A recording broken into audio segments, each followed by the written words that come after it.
Let's solve problem number 6 on time complexity of loops. The topic is time complexity of loops solved problem. Let's proceed and let's solve the problem. The problem is, consider functions function 1 and function 2 expressed in pseudocode as follows. This is function 1 and this is function 2. Let f1n and f2n denote the number of times the statement x equal to x plus 1 is executed in function 1 and function 2 respectively. Which of the following statements is or are true? These are the statements, and our job is to find which of these statements is or are true. So this question is a multiple select question. There can be multiple options correct. We need to find which of these options is or are true. In the options, we can observe that f1n is compared with f2n. And what is f1n and f2n? f1n denotes the number of times x equal to x plus 1 will execute in function 1. And f2n denotes the number of times x equal to x plus 1 will execute in function 2. After finding f1n and f2n, we can compare them and we would be able to find which of these options is or are correct.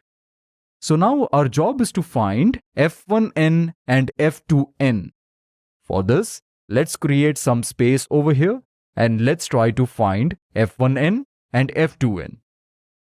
Let's first find out f1n.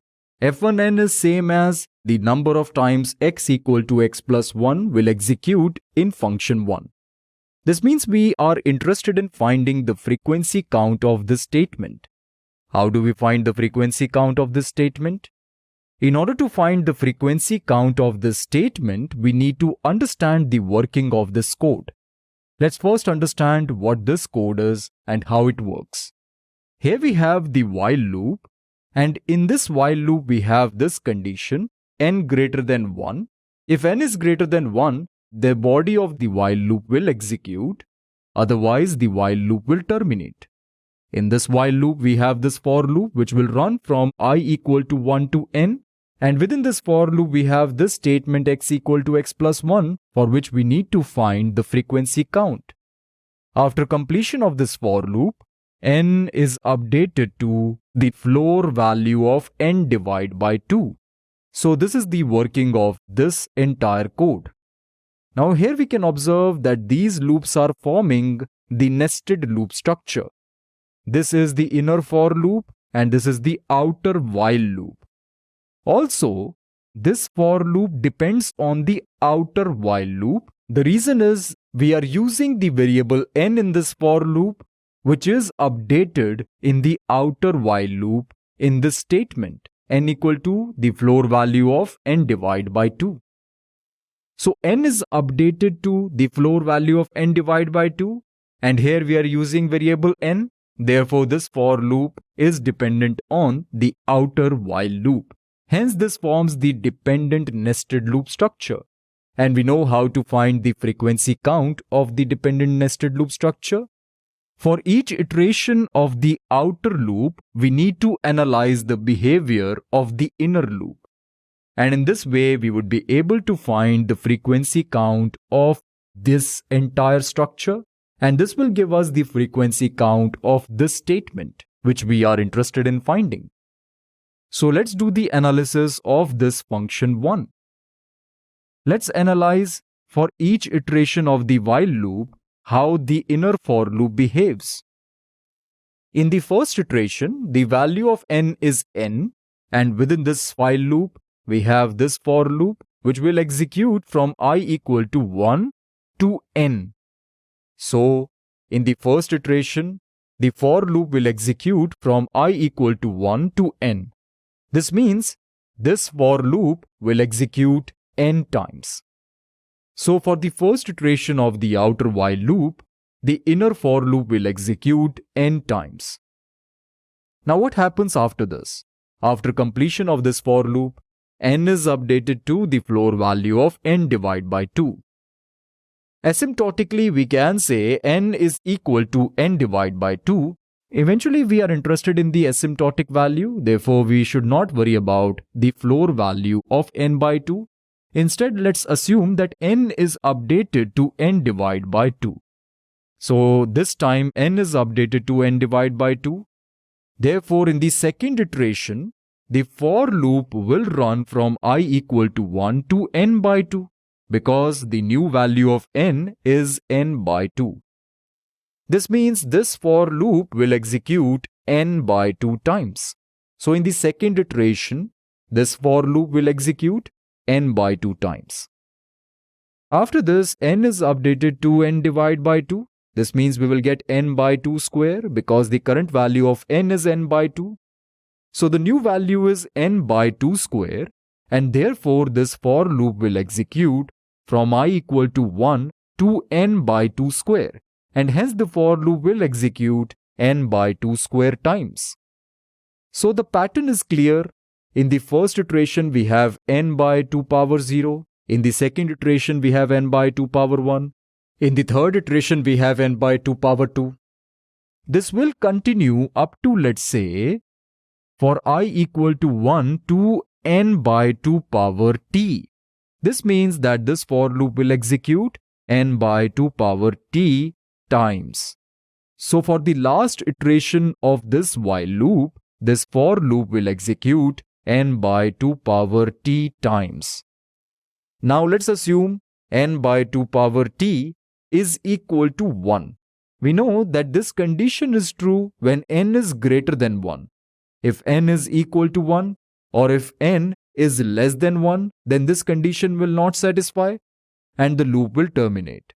Although here we are considering that n by 2 power t is the last value of n for which this condition is true.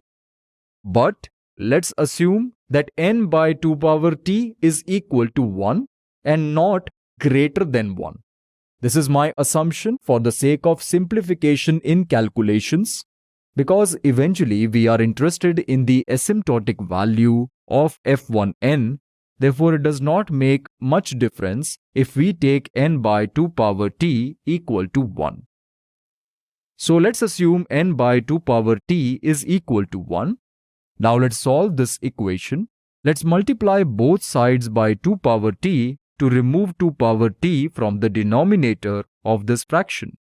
So in the LHS we will get n, and in the RHS we will get 2 power t.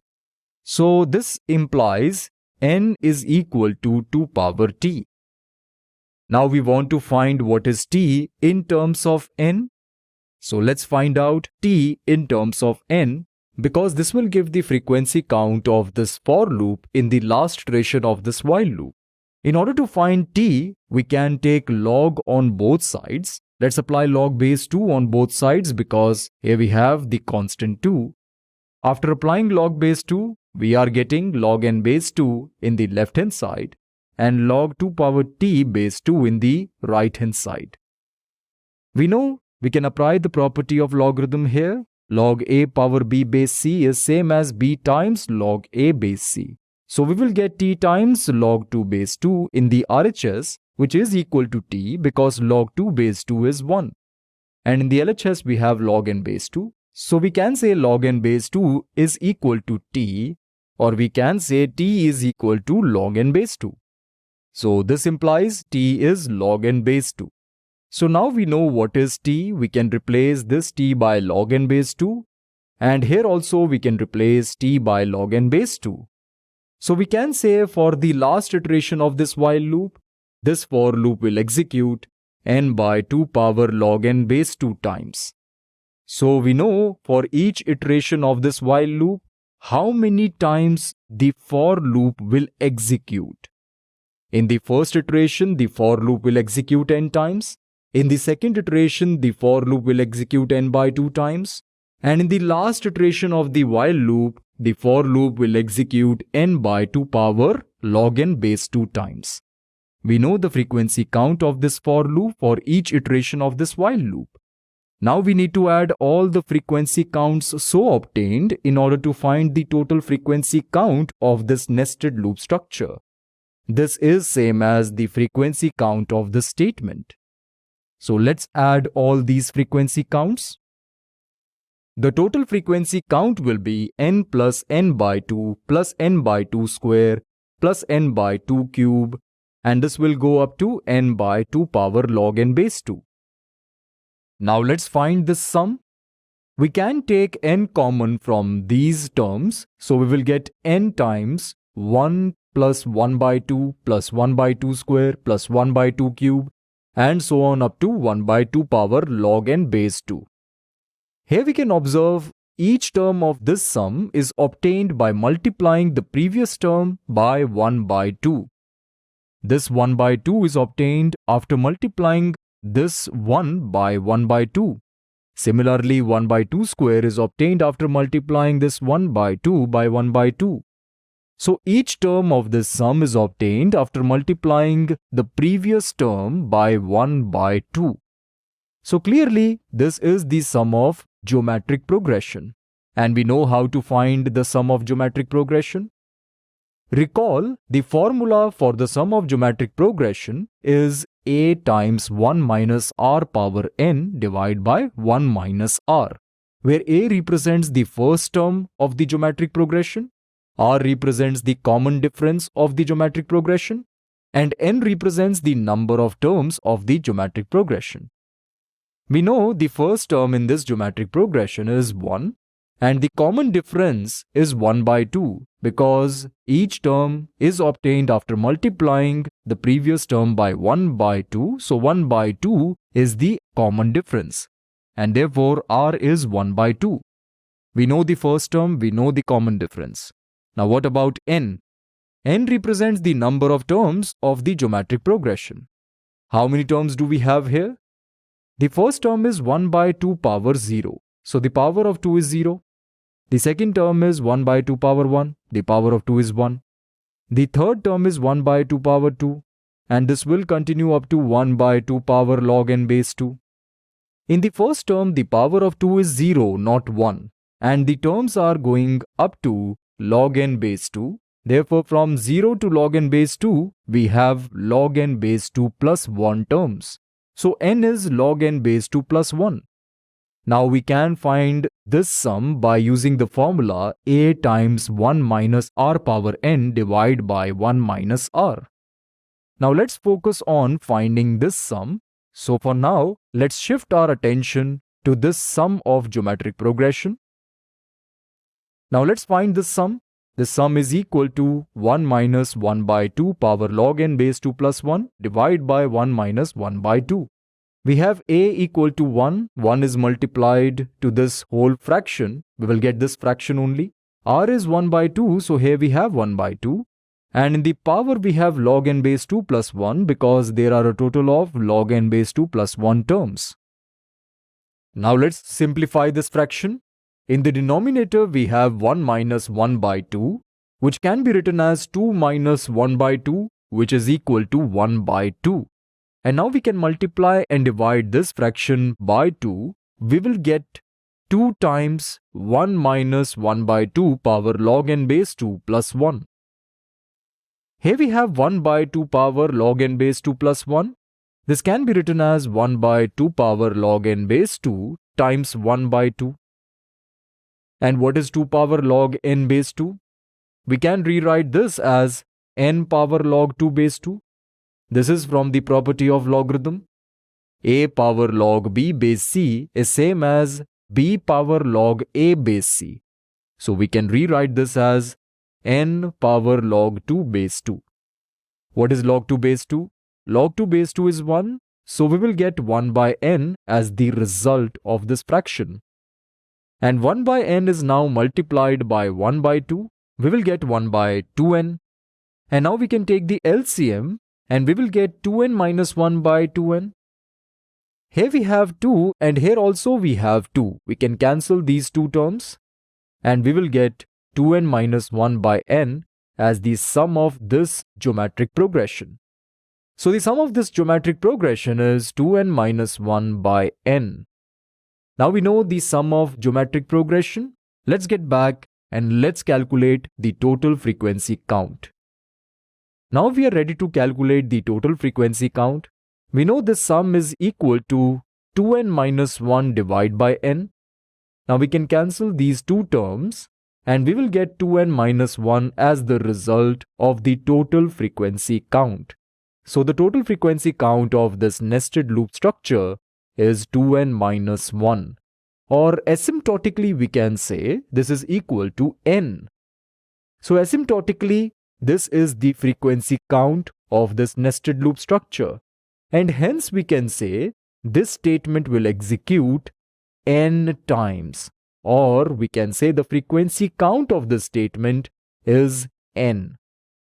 Hence f1n, which represents the number of times x equal to x plus 1 will execute in function 1, is n. So now we know what is f1n. Let's find out f2n. For this, we now need to analyze function 2. The analysis of function 2 is simple. In this function 2, we have a single for loop. Now let's analyze this for loop. This for loop will run from I equal to 1 to 100 times n. So clearly, this for loop for I equal to 1 to 100 times n runs 100 multiplied to n times. And asymptotically, this is equal to n. So this means this statement x equal to x plus 1 will execute n times asymptotically, and therefore the frequency count of this statement is n, and therefore f2n is equal to n. So now we know f1n is n and f2n is also n. Now we are ready to find which of these options from this problem is or are correct. We know what is f1n and we know what is f2n. We now need to determine the correct option or options out of these options. Let's find out whether option A is correct or not. Option A is f1n belongs to theta of f2n. What is theta of f2n? We know theta of f2n is the set of all functions which are asymptotically equal to f2n. f2n is equal to n. Therefore, theta of f2n consists of these functions n, 2n, 3n, and so on. These functions are all asymptotically equal to n, and we can observe n belongs to this set. Therefore, f1n, which is equal to n, belongs to the set. Hence, we can say f1n belongs to theta of f2n. So, option A is the correct option. What about option B? In option B, we have f1n belongs to small o of f2n. What is small o of f2n? Small o of f2n is the set of all the functions which are strictly less than f2n. We know f2n is n, so small o of f2n is the set of these functions 1 log n by 2 and so on. These are all the functions which are strictly less than n. And we can observe f1n does not belong to this set. Therefore, f1n does not belong to small o of f2n. Hence, option B is not the correct option. Let's move to option C. In option C, we have f1n belongs to small omega of f2n. Small omega of f2n consists of all the functions which are strictly greater than f2n. So small omega of f2n is the set of these functions n square, n cube, n log n, and so on. These functions are greater than f2n. We know f2n is equal to n. These are all the functions which are greater than n. Can we say f1n belongs to this set? f1n is n, and we can observe n does not belongs to this set. Therefore, f1n does not belongs to small omega of f2n. Hence, option C is the incorrect option. Let's move to option D. In option D, we have f1n belongs to big O of n. Can we say this is true? We know big O of n is the set of all the functions which are either less than n or equal to n. Therefore, big O of n consists of all these functions n, 1, n by 2, log n, because these functions are either less than n or equal to n. Can we say f1n belongs to this set? f1n is equal to n and n belongs to this set. Therefore, f1n belongs to big O of n. Hence, option D is also the correct option. Therefore, we have two correct options, option A and option D. These two are the correct options of this problem. So now we have solved this problem, and this means we are done with this topic and we are done with this presentation. Okay friends, this is it for now. Thank you for watching this presentation. I will see you in the next one.